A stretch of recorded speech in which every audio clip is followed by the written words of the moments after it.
아멘. 할렐루야. 이 저녁에도 천국을 향해서 힘차게 달려가시길 바랍니다. 오늘은 우리가 예레미야 109번째 시간으로 눈뜬 장님이 되지 말라라는 제목으로 같이 말씀을 나누도록 하겠습니다. 눈뜬 장님이 되지 말라. 오늘 본문은 예레미야의 부록과 같은 말씀입니다. 우리 지난주에 봤던 51장 64절을 보면 우리 오늘 1절 바로 위에 64절 같이 읽겠습니다. 시작. 말하기를 바벨론이 나의 재난 때문에 이같이 몰락하여 다시 일어서지 못하리니 그들이 피폐하리라 하라 하니라. 예레미야의 말이 예레미야의 말이 이에 끝났습니다. 그런데 52장이 연결되어 있죠. 그러면서 예루살렘의 멸망에 대한 모습을 우리들에게 말씀하고 있습니다. 하나님께서 이것을 통해서 우리에게 무엇인가를 말씀하시고 계십니다. 우리가 그것을 캐치해야 되는데 그게 누구냐면 시드기야의 모습이에요. 예레미야의 멸망, 이 예루살렘의 멸망, 그게 누구의 불순종의 결과냐면 시드기야의 불순종의 결과라는 것을 우리에게 보여주시는 겁니다. 이 시드기야는 참 불쌍한 인생이죠. 하나님의 말씀을 끊임없이 들었음에도 불구하고 그 말씀을 듣고도 뭐하지 않냐면 그 말씀에 순종하지를 않아요. 끝까지 하나님의 말씀을 듣고도 모른 척하며 삽니다. 그러다가 그 마지막에 참 비참한 모습을 보는데 우리가 주일 저녁에도 요나단의 아들 무비보셋과 그리고 암몬왕 한운에 대해서 비교를 했어요.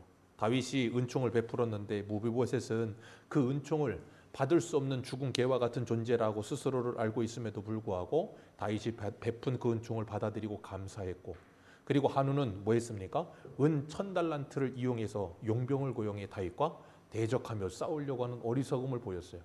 그냥 다윗에게 화친하기만 하면 되고 잘못한 줄 알았으면 사과하면 끝날 일이었는데 그러지 않고 뭐예요? 은 1000달란트를 내어서 자기 힘으로 다윗을 가로막고 다윗과 싸워보려는 어리석은 일을 하다가 그런 멸망의 길을 치닫게 되는 모습을 봅니다. 그래서 우리가 그 모습을 사도행전 13장의 내용을 비로소 제가 설명하기를 영생을 얻기로 작정된 자들은 다 믿더라 했고, 영생을 얻기에 합당하지 않은 자들은 자기가 자처해서 그 영생을 주시기로 작정되지 않은 자들은 자처해서 그 일을 거부했다 그랬어요. 하나님께서 영생을 주시려고 하는데도 불구하고 스스로 뭐 한다고요? 그 복을 차버리면서 하는 거예요. 그래서 계시록 22장에 보면 계시록 22장 우리 한 군데만 보겠습니다. 계시록 22장 10절입니다. 계시록 22장 10절 맨 마지막 계시록 22장입니다. 10절부터 우리 12절까지 성경 맨 마지막 장입니다. 계시록 22장 10절에서 12절까지 우리 같이 읽겠습니다. 시작. 또 내게 말하되 이 두루마리의 예언의 말씀을 임봉하지 말라. 때가 가까우니라. 불의를 행하는 자는 그대로 불의를 행하고 더러운 자는 그대로 더럽고 의로운 자는 그대로 의를 행하고 거룩한 자는 그대로 거룩하게 하라. 보라, 내가 속히 오리니 내가 줄 상이 내게 있어 각 사람에게 그가 행한 대로 갚아주리라. 아멘. 여기 하나님께서 분명히 말씀하세요. 이 예언의 말씀을 뭐하지 말라? 임봉하지 말라. 때가 가깝다. 그러니 이 말씀을 임봉하지 말고 열어두어라 라고 말씀하세요. 그러면서 11절에 하시는 말씀이 뭐예요? 불의를 행한 자는 그대로 불의를 행하고 더러운 자는 그대로 더럽고 의로운 자는 그대로 의롭고 거룩한 자는 그대로 거룩하게 하라. 자, 하나님의 말씀이 봉해져 있어요? 아니면 열려 있어요? 열려 있습니다. 열려 있음에도 불구하고 불의를 행하는 자와 악을 행하는 자는 그대로 뭐합니까? 불의를 행하고 악을 행하죠. 하나님의 말씀이 열려 있는데도 불구하고 그 말씀을 뭐하는 거예요? 무시하는 거예요. 그리고 자기가 하던 그대로 갑니다. 그리고 의로운 자들과 거룩한 자들도 뭐예요? 자기들이 하던 그대로 가는 거예요. 그러면서 주님이 12절에 뭐라 그래요? 내가 줄 상이 내게 있어 각 사람에게 그 행한 대로 갚아주리라. 제가 예레미야 히스기야 새벽에 하면서 뭐라 그랬어요? 은혜 언약 속에 있는 사람과 율법 언약 속에 있는 사람이 있다 그랬어요. 율법 언약 속에 있는 사람들은 여전히 지금도 뭐 해야 돼요? 하나님의 말씀을 지켜야 돼요. 지키지 않으면 뭘 받아요? 심판을 받아요. 은혜 언약 속에 있는 사람들은 예수 그리스도의 중보 사역을 통해서 우리는 뭐 했어요? 구원받았습니다. 예수님 모든 말씀을 다 지키시고 이루심으로 말미암아 그 예수를 믿으면 그 의로움이 우리에게 전가되어 우리는 구원받은 존재가 되는 거예요. 그래서 우리는 우리의 행위대로 하나님께 심판받지 않습니다. 그리고 우리의 행위대로 하나님께 상을 받지도 않습니다. 분명히 말씀하시기를 내가 줄상에 있어 각 사람이 그 행한 대로 갚아주리라 그렇게 말씀하셨거든요. 그럼 우리는 우리의 행위가 어떻게 되느냐? 우리 지난주에 봤잖아요. 뭐라 그랬어요? 그 모든 것은 하나님의 은혜로 우리에게 주어지는 것이다 라고 말씀하셨어요. 내가 열심히 했기 때문이 아니라 하나님 우리에게 은혜로 상을 주시는 거예요. 오늘 시드기야는 남유다 20대 왕입니다. 마지막 왕이에요. 이 시드기야 11년에 나라가 망하거든요. 근데 이 시드기야가 남유다 16대 왕인 요시야 왕이라고 하는 사람의 아들입니다. 이 요시야는 남유다에서 유일하게 성군하면 두 명을 크게 뽑아요. 그게 누구냐면 히스기야하고 요시야입니다. 13대 히스기야 왕 때, 그리고 16대 요시야 왕 때 유월절이 회복되고 종교 개혁이 일어나고 많은 일들을 했어요. 그래서 남유다에서 20명 중에 뽑으라면 한 2명 정도가 성군이다 할 만큼, 뭐 2명도 완벽하진 않지만 어쨌든 그런데 이 요시야가 이 바로 애굽 왕이 올라가는 길을 막아선 거예요. 아수로 올라가는 길을. 안 막았으면 좋은데 무기또에서 막아서 전쟁하다 거기서 뭐하냐 죽어요. 그리고 안타까운 죽음 후에 백성들이 이 요시야의 아들이었던 여호아스라고 하는 사람을 왕으로 세웁니다. 여호아스를 백성이 추대해서 왕으로 세우는데 문제는 뭐냐면 애굽에서 이 여호아스를 마음에 들어하지 않아. 그래서 3개월 만에 여호아스를 왕에서 끌어내립니다. 그리고 애굽으로 끌고 가요.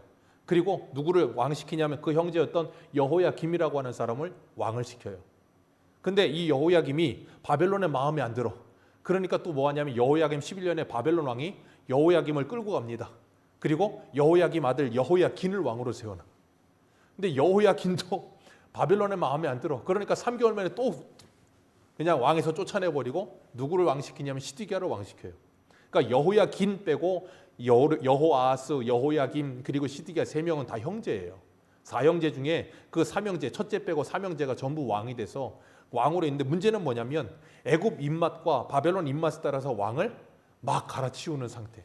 그러니까 나라가 그냥 나라가 아닌 거죠. 그런 상태에 참 안타까운 모습이 있는데 이 시드기야가 왕이 되어서 11년 만에 그런 비참함을 맞이해요. 생각해 보세요. 오늘 본문에 보면 52절에 그가 몇 살에 왕이 됐다 그랬어요? 21세. 21살에 왕이 됐으니 뭘 알겠습니까? 그렇게 어리디 어린 시드기야가 왕이 돼서 11년 동안을 있다가 32살에 그냥 인생을 끝내게 되게 되는데, 그리고 잡혀가게 되는데 참 안타까운 거죠. 그 11년 왕하는 동안 2절을 보면 뭐라 그래요? 2절 같이 읽습니다. 시작.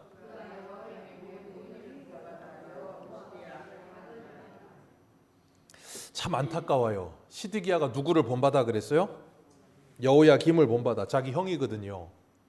자기 아버지를 본받았으면 참 좋았을 텐데, 자기 아버지를 본받아서 요시야처럼 아름답게 신앙으로 살았으면 참, 요아스처럼 아름답게 신앙으로 살았으면 너무 좋았을 텐데, 자기 형이 여호야김이 누구냐면 예레미야가 하나님의 말씀 바룩을 통해 보냈더니 그 책을 겨울궁에서 한 절 읽으면 잘라가지고 하룻불에 던져버리던 왕이에요. 그러니 그런 말도 안 되는 그 왕을 닮았다고 하니 시드기야도 얼마나 악을 행했겠어요. 그 악의 근본이 3절이에요. 3절 같이 읽습니다. 시작. 여호와께서 예루살렘과 유다의 진노하심이 그들을 자기 앞에서 쫓아내시기까지 이르렀더라. 시드기야가 바벨론 왕을, 자 여기 보면 여호와께서 예루살렘과 유다에게 진노하셔서 그들을 여호와 앞에서 쫓아내시기까지 이르렀다. 그 말은 뭐냐면 하나님의 심판이 임했다. 다 됐다 그 말이에요. 근데 그 다음 시드기야가 바벨론 왕을, 자 시드기야가 바벨론 왕을 배반하니라. 이게 여호와께서 이스라엘과 유다를 쫓아내시기로 작정하신 그 진노가 가득 찼다와 딱 맞물리는 거예요. 그러니까 이건 예루살렘뿐 아니라 오늘날 개인과 나라와 공동체와 모든 곳에 하나님이 심판이 임할 땐 이렇게 맞물려서 임해요.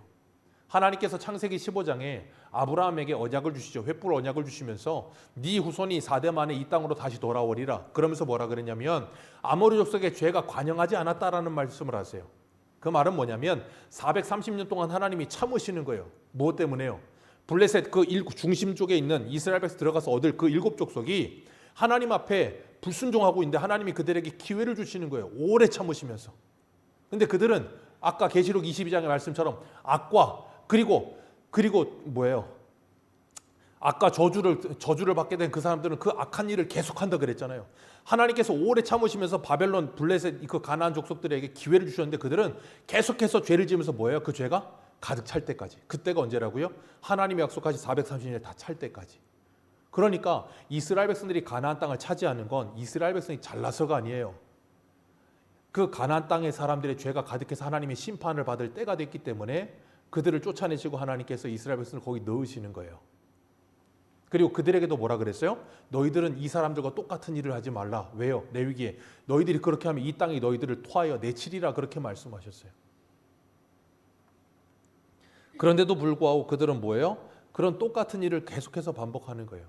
그러니 죄의 관영함과 하나님의 심판이 맞물리는 그때가 언제예요? 지금 이 3절에 말하고 있는 이때예요. 그러니까 시드기야가 바벨론 왕을 배반하면 안 됐었는데 분명히 51장에서 뭐 했습니까? 51장 59절 같이 한번 봅니다.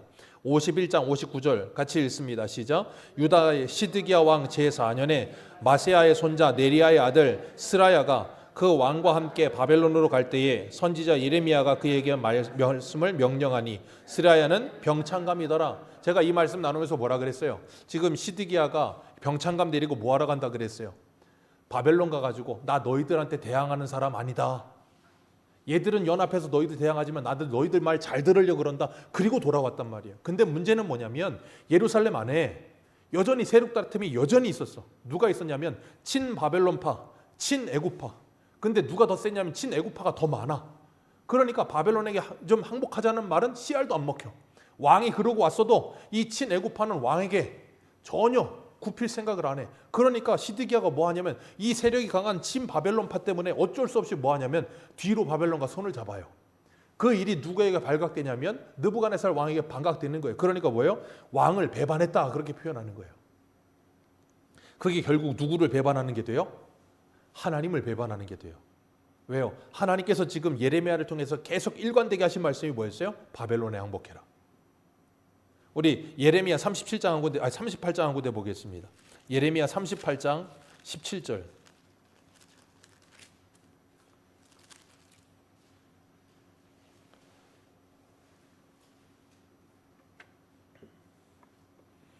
여기 보면 시드기야가 바벨론에 항복하지 못하는 이유를 말합니다. 우리 예레미야 38장 17절, 17절부터 19절까지 같이 읽겠습니다. 시작. 예레미야가 시드기야에게 이르되 만군의 하나님이신 이스라엘의 하나님 여호와께서 이와 같이 말씀하시되 내가 만일 바벨론의 왕을 고관들에게 항복하면 내 생명이 살겠고 이 성이 불사름을 당하지 아니하겠고 너와 내 가족이 살려니와 내가 만일 나가서 바벨론 왕의 고관들에게 항복하지 아니하면 이 성이 갈대아인의 손에 넘어가리니 그들이 이 성을 불사를 것이며 너는 그들의 손에서 벗어나지 못하리라 하셨나이다. 시드기야 왕이 예레미야에게 이르되 나는 갈대아인에게 염려하건대 갈대아인들이 나를 그들의 손에 넘기면 그들이 나를 이 말은 뭐냐면 19절의 말은 이미 다니엘과 예레미야 때 1, 2차로 바벨론에 먼저 잡혀간 사람들 그 사람들이 두렵다는 거예요. 왜? 왕이 바벨론에 항복해버리면 그 사람들이 포로로 잡혀간 그 사람들이 뭐 할 거라고요? 왕을 조롱할 거라는 거예요. 그러니까 지금 이 시드기야가 바벨론에 항복하지 못하는 이유가 뭐예요? 자기 자존심 때문에. 아니 조롱 좀 당하면 어떻습니까? 아니 죽는 것보단 낫잖아요. 나라가 완전히 풍비박산나고 백성들이 그렇게 수많이 죽는 것보단 자기가 한번 무릎 꿇는 게 낫지 않습니까? 근데 그 무릎을 꿇지를 못한다니까 끝까지. 예전에 남한산성이라는 영화가 있었어요. 거기 보면 왕이 있고 양쪽에서 갈라져 가지고 막 한쪽에서는 명예 항복하자, 한쪽에서는 죽어도 못한다. 그러고 싸워요. 그러다 뭐합니까? 끝까지 대항하다가 그냥 애들 다 죽어 나가잖아요. 그게 무슨 의미가 있습니까? 먼저 사람을 살리고 봐야죠. 근데 사람의 자존심이라는 게 그렇게 돼야 안 돼요? 안 된다니까. 내가 죽으면 죽었지 무릎은? 여러분 시드기야가 우리들이에요. 다른 누가 아니라고. 우리도 그래요. 내가 죽으면 죽었지 죽어도 그런 모습들이 우리에게 얼마든지 있어요. 참 안타까운 모습이에요. 우리 한 군데만 더 보겠습니다. 역대하 36장 한번 보겠습니다. 역대하 36장 13절. 역대하 36장 13절.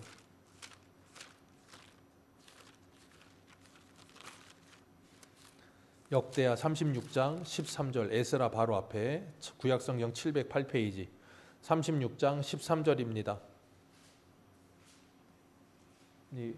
눈이 안 좋으신 분은 앞에 있습니다. 우리 같이 읽겠습니다. 시작. 또한 느부갓네살 왕이 그를 그의 하나님 가리켜 맹세하게 하였으나 그가 왕을 배반하고 목을 곧게 하며 마음을 완악하게 하여 이스라엘 하나님 여호와께 돌아오지 자, 여기 뭐라고 표현하고 있어요? 하나님을 가리켜 맹세하게 하였으나 누가요? 느부갓네살이. 누구에게? 시드기야에게.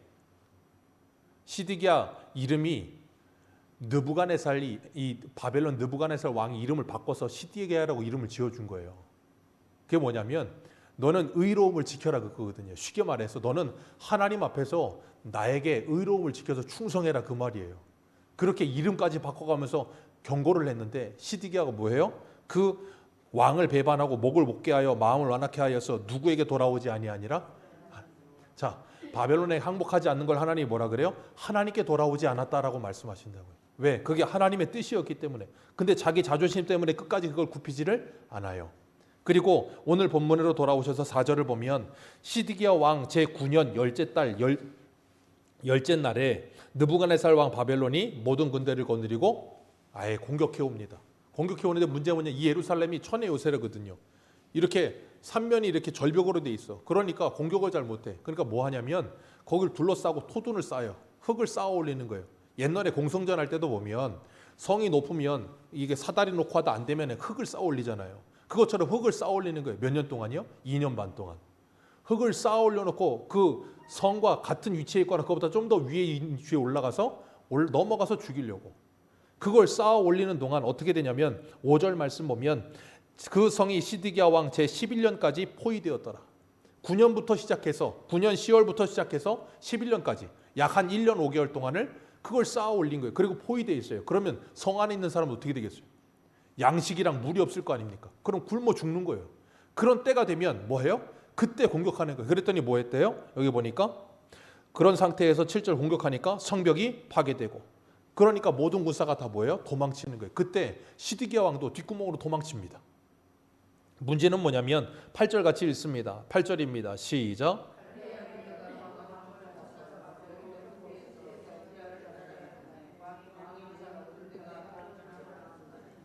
뒤쫓아갑니다. 그리고 여립 평지에서 잡아요. 근데 거기 보면 뭐라 그랬어요? 바벨론 왕에게 끌려가매 그가 시드기야 8절 마지막에 왕의 모든 군대가 그를 떠나 그 다음 뭐예요? 흩어진지라. 그게 시드기야의 마지막의 모습이에요. 왕이었습니다.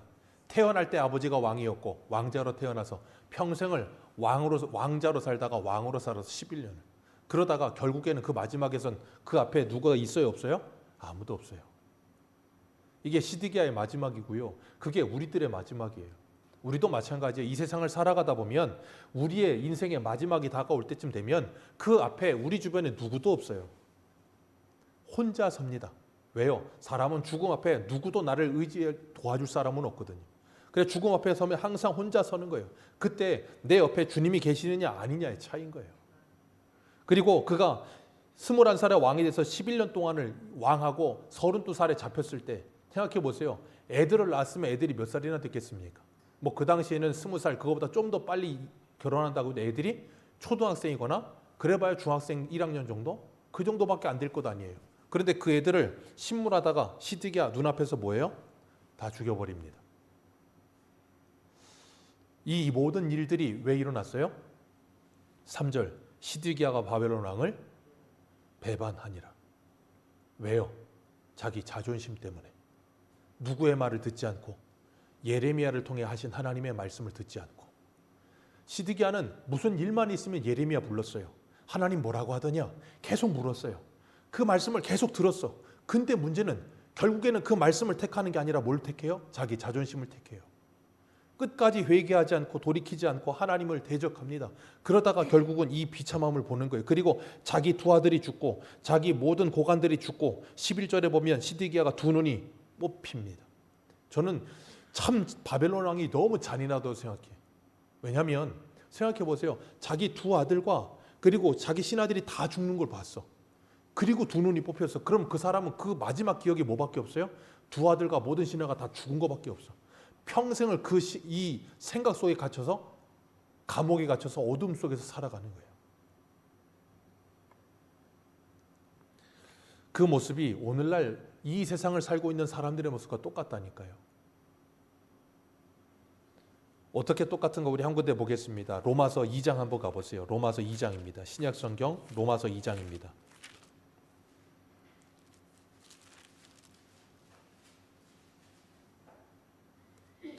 로마서 1장 보겠습니다. 로마서 1장부터. 로마서 1장 20절. 로마서 1장 20절입니다. 20절부터 23절까지 같이 읽습니다. 시작. 창세로부터 그의 보이지 아니하는 것들 곧 그의 영원하신 능력과 신성이 그가 만드신 만물에 분명히 보여 알려졌나니 그러므로 그들이 핑계하지 못할지니라. 하나님을 알되 하나님을 영화롭게도 아니하며 감사하지도 아니하고 오히려 그 생각이 허망하여지며 미련한 마음이 어두워졌나니 스스로 지혜 있다 하나 어리석게 되어 썩어지지 아니하는 하나님의 영광을 썩어질 사람과 새와 짐승과 기어다니는 동물의 모양의 우상으로 바꾸었느니라. 그래서 그들이 뭐예요? 하나님의 진노를 받게 되는 거예요. 근데 그들이 뭐라 그랬어요? 21절에 하나님을 알되. 하나님을 알아요, 몰라요? 알아요. 하나님을 아는데도 하나님께 영광을 돌리지도 않습니다. 감사하지도 않습니다. 오히려 그 생각이 허망하고 미련해집니다. 그런데도 불구하고 뭐라 그래요? 스스로 지혜롭다라고 말을 한다고요. 그러다가 결국은 뭐예요? 심판을 받게 되는 거예요. 여러분, 하나님의 심판을 받는 사람들은 스스로가 화를 뭐 하는 사람이냐면 자초하는 사람들이에요. 우리가 세상 살 때도 그러잖아요. 어떤 사람 좀 잘못된 길로 가는 거 보면 그런 말 하잖아요. 야, 쟤는 왜 저게 안 보이나? 망하는 길을 왜 지가 알아서 달려가지? 그런 말 할 때 있어요. 누가 봐도 망하는 길이야. 근데 자기는 그게 잘 되는 길이라고 착각하면서 막 달려간다니까요. 하나님의 심판을 받는 사람들 보면 그렇게 달려가요. 그래서 어떻게 되는가 하면 로마서 2장 5절입니다. 한 장 넘기셔서 로마서 2장 5절 같이 읽습니다. 시작. 회개하지 아니하는 마음을 따라 진노의 날 곧 하나님의 의로우신 심판이 나타나는 그날에 스스로가 자기 진노를 자기의 머리에 뭐예요? 쌓고 살아요. 뭐함으로? 고집과 회개하지 아니함으로. 그게 누구라고요? 시드기야. 참 안타까운 모습이죠. 그래서 한 군데 더 보면 계시록 16장에 보면 10절 11절에 또 다섯째 천사가 그 대접을 짐승의 왕자에 쏟으니 그 나라가 곧 어두워지며 사람들이 아파서 자기 혀를 깨물고 아픈 것과 종기로 말미암아 하늘의 하나님을 비방하고 그들의 행위를 회개하지 아니하니라. 하나님이 진노를 쏟아붓는데 그것이 괴롭고 고통스러워서 혀를 깨물을 정도로 고통스럽다는 거예요. 그런데 혀를 깨물도록 고통스러운 가운데서도 하나님께 회개하지 않고 오히려 하나님을 비방하고 대적하는 거예요. 아까 역대하 36장에 뭐라 그랬어요? 히스기야가 하나님께로 돌아오지 아니하니라. 하나님께서 오늘 히스기야의 마지막을 통해서 우리들에게 보여주시는 거예요. 히스기야가 누구랑 언약을 맺었다고요? 바벨론 왕 느부갓네살과. 근데 이 땅에 바벨론 왕 느부갓네살과의 그 언약을 깨트리는 순간, 그를 배반하는 순간, 그에게서 돌이켜 대적하는 순간 뭐 하게 된다고요? 이런 비참한 심판을 받게 된다는 걸 보여주시는 거예요. 그걸 통해서 하나님께서 뭐 하시냐면 하나님과의 언약을 맺어야 될 하나님의 사람들이 이 땅에서 하나님을 대적하고 하나님을 모욕하고 하나님과 대척점에 서는 순간 뭐 어떻게 된다고요? 이런 비참함을 맞이하게 될 거라는 걸 우리에게 말씀하시는 거예요. 이 말씀이 우리에게 들린다면, 그리고 이 말씀을 정말로 믿는다면 그런 사람들은 하나님과 대척점에 서겠습니까? 안 서겠습니까? 안 선다니까요. 그 말씀을 듣고 하나님께로 돌이킨다니까요. 그게 귀 있는 자예요. 그래서 히브리서 4장 2절에 뭐라 그랬어요? 그들은 그들과 같이 우리도 복음 전함을 받은 자이나 들은 바 그 말씀이 그들에게 유익하지 못한 것은 듣는 자들이 믿음과 결부시키지 아니함이라. 듣기는 들어도 믿음과 결부시키지 않는다고. 누구예요? 히스기야가, 시드기야가. 하나님의 말씀을 예레미야를 통해 끊임없이 듣는데도 그걸 결부시키지를 않아. 결국은 뭐예요? 하나님과 대척점에 서다가 심판을 받는 거예요. 그래서 예수님께서 주일 오전에 요한복음 12장 35절에 이렇게 말씀하셨죠. 아직 잠시 동안 빛이 너희 중에 있으니 빛이 있는 동안에 다니어 어두움을 붙이지 않게 하라. 어두움에 다니는 자는 그 가는 곳을 알지 못하느니라. 너희에게 아직 빛이 있을 동안에 빛을 믿으라. 그리하면 빛의 아들이 되리라. 그게 오늘 본문의 말씀의 결론과 같은 말씀인 거예요. 그렇기 때문에 우리가 뭐 해야 돼요? 하나님께 기도해야 돼요. 뭘 기도해야 되냐면 시편 119편의 말씀처럼 18절에 내 눈을 열어서 주의 율법에서 놀라운 것을 보게 하옵소서. 하나님 눈을 열어 주옵소서. 시드기야가 눈을 뜨고 있음에도 불구하고, 귀가 열려 있음에도 불구하고, 하나님의 말씀을 들었음에도 불구하고 그 말씀을 뭐 한다고요? 무시한다고요. 그러다가 결국은 뭐예요? 이 두 눈이 다 뽑히는 거예요. 그리고 어두움 속에 갇혀서 살아갈 수밖에 없어요. 주님은 오늘도 우리에게 말씀하십니다. 나는 세상의 빛이라. 너는 빛을 있는 동안 그 빛 가운데 거하며 살아가라. 그 말씀의 빛 가운데 살아가라. 그러면서 주님과 동행하라고 말씀하시는 거예요. 그러면서 마태복음 6장 22절에 이렇게 말씀하세요. 눈은 몸의 등불이니 그러므로 내 눈이 성하면 온 몸이 밝을 것이라. 눈은 몸의 등불입니다. 눈이 밝으면 온 몸이 밝아집니다. 그 말은 뭐예요? 정말로 보면 우리의 행실이 달라진다는 거예요. 그러나 보지 못하는 사람은 그 행실이 전혀 달라지지 않아요. 그게 계시록 22장의 말씀이에요. 의로운 자는 그대로 의롭고 거룩한 자는 그대로 거룩하고 악한 자는 그대로 악한 거예요. 그 눈을 열어주지 않으면 우리도 시드기와 같은 결론에 도달하게 되고 하는과 같은 결론에 도달할 수밖에 없어요. 그러면서 그들이 누구를 안다 그래요? 하나님을 안다 말을 해요. 그리고 스스로 뭐 한다고 생각해요? 지혜롭다고 생각해요. 그게 누구예요? 예수님 당시의 유대인들이요. 오늘 우리들도 얼마든지 그럴 수 있어요. 하나님께서 오늘도 우리에게 말씀으로 찾아오시고 우리의 마음을 두드리실 때 그 마음의 문이 열리기를 주님의 이름으로 축복합니다. 복을 발로 차지 마시고 주님의 말씀의 위치에 조명을 받아서 우리의 눈이 밝아지고 우리의 귀가 밝아져서 주님을 바라보고 그리고 주님의 말씀을 들으며 우리의 이목이 주님께 향하여서 주님께 이끌리는 복된 인생 살아가시기를 다시 한번 축복합니다. 기도하겠습니다.